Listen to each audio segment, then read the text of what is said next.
Hello, in this segment we're going to be talking about the appearance of fairness doctrine, a doctrine created by the courts, and the legislature liked it so much they actually adopted a bunch of statutes to implement it as well. So let's just jump right into it, and first of all, let's look at the big picture. Like the Open Public Meetings Act, the appearance of fairness doctrine is based on some very basic principles that are easy to understand. So if you just keep your eye on the ball on the major concepts, you'll get through it fairly easily. But all that the appearance of fairness doctrine requires is that if you have a quasi-judicial proceeding, a proceeding where you're acting like a judge, that proceeding must be fair. It has to appear to be fair, that no appearances of bias are allowed. You can't look like you're basing your decision on your own personal likes or dislikes as opposed to exactly what's in the code.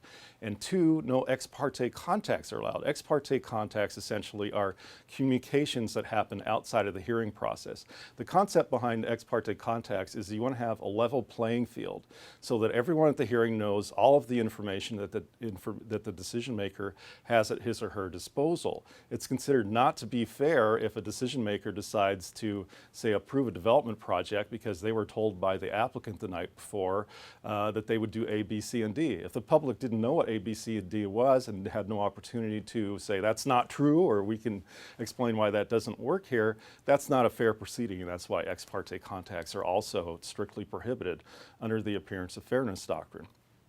Now, it's very important to recognize, and this is this is a great point of confusion that happens all the time in these discussions about appearance of fairness. It's important to recognize that the appearance of fairness doctrine only applies to quasi-judicial actions. It doesn't apply to legislative actions. And so what's a quasi-judicial action? Well, essentially in general, because it applies to more than just land use proceedings, it also applies to business license revocations, code enforcement actions. It applies anytime you have specific parties. In the land use context, that essentially means you've got a permit applicant. That's the only specific party you need.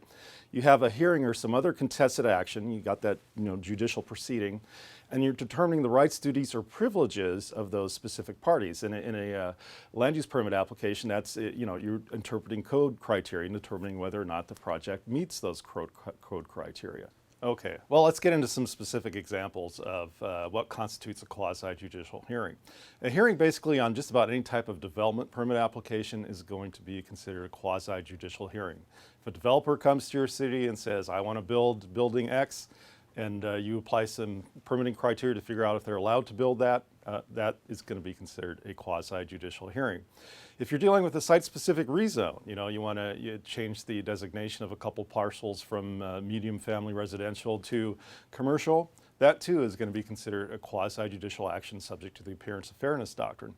Also, if you're dealing with a code enforcement action, most planning commissions don't have to deal with that specifically, but if you happen to be involved in that kind of thing, or city council, that too is subject to the appearance of fairness doctrine. Now, on the other side, some concrete examples of what constitutes a legislative action. Anytime you're doing a text amendment to your zoning code, even if that text amendment might only really affect one person in your community, it's still going to be considered legislative, and you don't have to worry about appearance of fairness. You can have all the ex parte contacts you want. You can make all the prejudgment, bias comments you want, that kind of thing. It's considered legislative, political, and again, you don't have to worry about appearance of fairness. Now, comprehensive plan amendments, also same thing. It's not subject to the appearance of fairness doctrine. And what gets to be really confusing to people, and it's just some oddity in state law, is that even when you're dealing with comprehensive plan land use map amendments concerning, say, one parcel of property, that is still considered legislative and not subject to the appearance of fairness doctrine, even though the rezone for that piece of property, a separate action, is considered subject to the appearance of fairness doctrine. All right, let's deal with where the appearance of fairness doctrine came from. Now, as I mentioned before, this actually was a doctrine that was made up by the courts. So the courts essentially, out of thin air, created the appearance of fairness doctrine in 1969 based on their interpretation and requirements that flow from having a public hearing. And the state legislature then codified a lot of those requirements in Chapter 42.36 of the Revised Code of Washington. So if you want to have a good sort of simple overview of the appearance of fairness doctrine and the way that it's been codified by the state legislature, look at those statutes. Now, there have been a lot of cases that have interpreted what that means since that came out, because the case law was very vague about what appearance of fairness means. What does it mean to have a fair hearing? You're really only going to be able to determine that on a case-by-case basis. So we have a lot of cases that kind of define the parameters of the appearance of fairness doctrine. And those cases can essentially be categorized into three major categories. So one of the categories is personal bias. Essentially, whenever you have a personal interest or what appears to be a personal interest in the outcome of a decision or recommendation that you have to make as a planning commission member or city council member, under the law, that's considered to be a violation of the appearance of fairness doctrine. And there's all sorts of different ways that you can be construed as having a personal interest in the outcome of that case.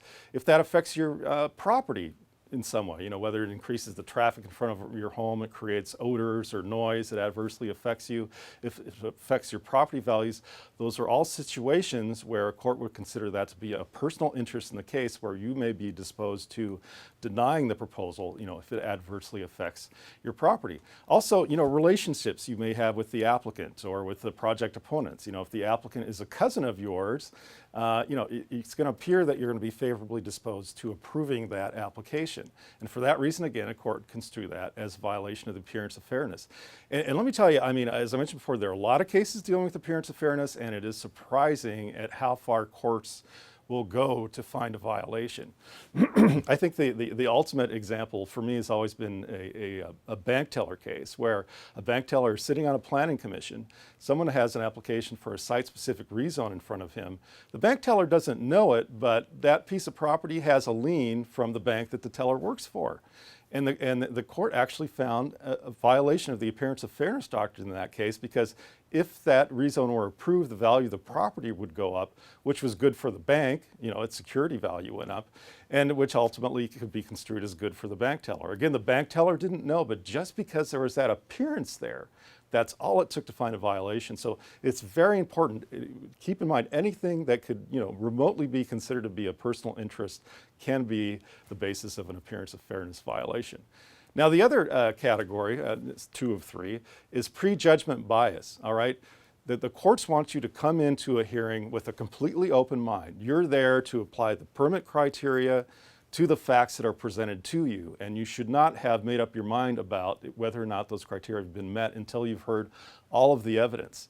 And there have been cases where we had decision makers talking to people before the hearing even started, saying, "Oh, I'm probably going to be approving this project. You're bringing something really good and beneficial to our community." A comment like that is going to violate the appearance of fairness doctrine. You can't be making any of those type of prejudgment biased comments until the hearing is over and you're in deliberation.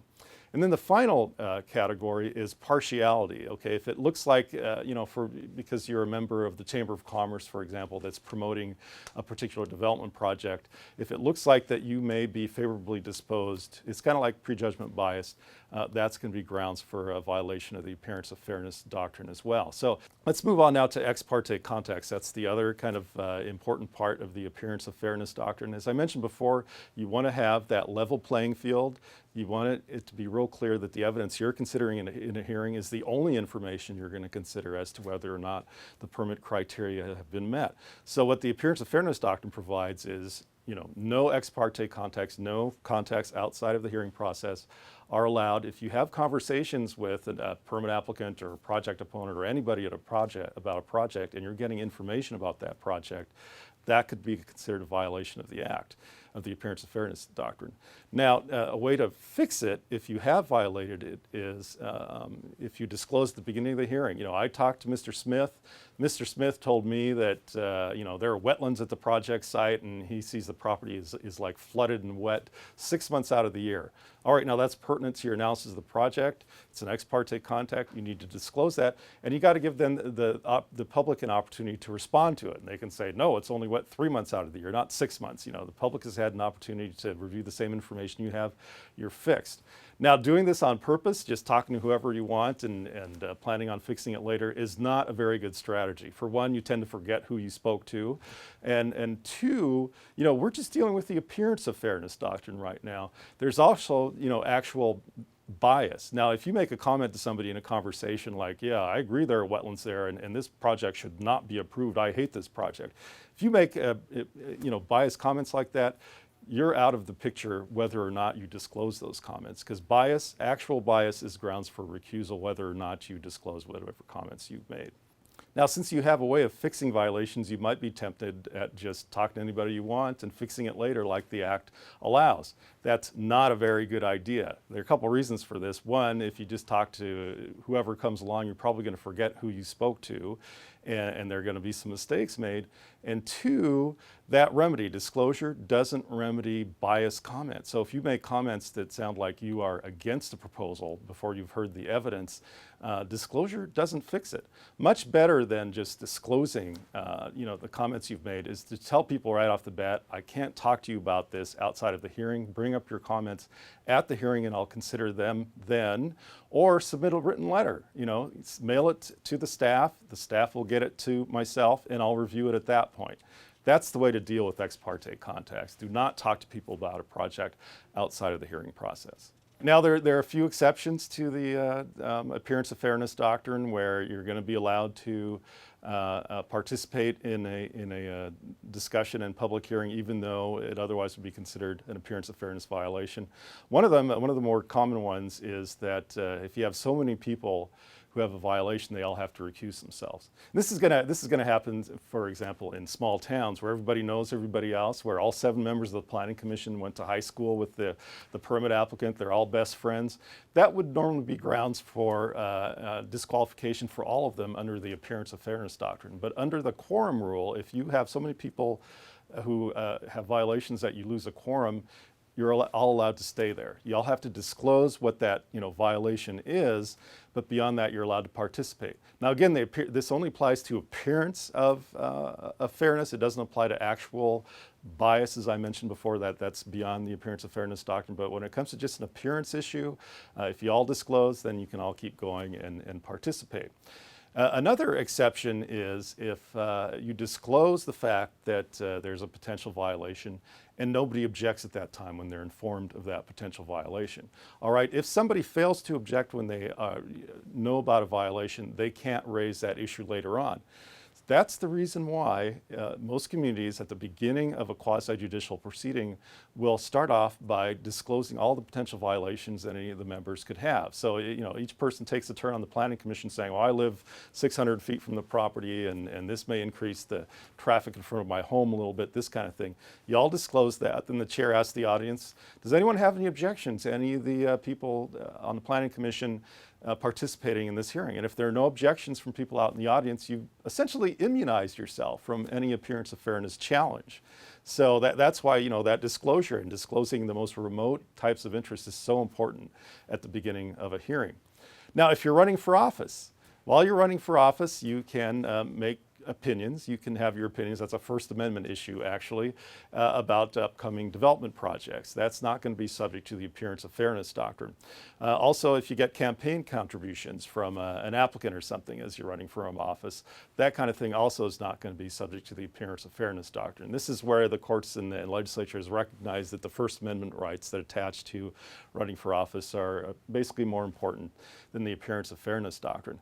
It's a touchy area, though, because you can, again, run into problems where you have actual bias. If you're running for office and you're making comments like, I will never, ever let this huge department store, locate in our city limits, that's more than an appearance of fairness issue. That's a due process, a bias issue, and you're still probably going to have to recuse yourself anyway.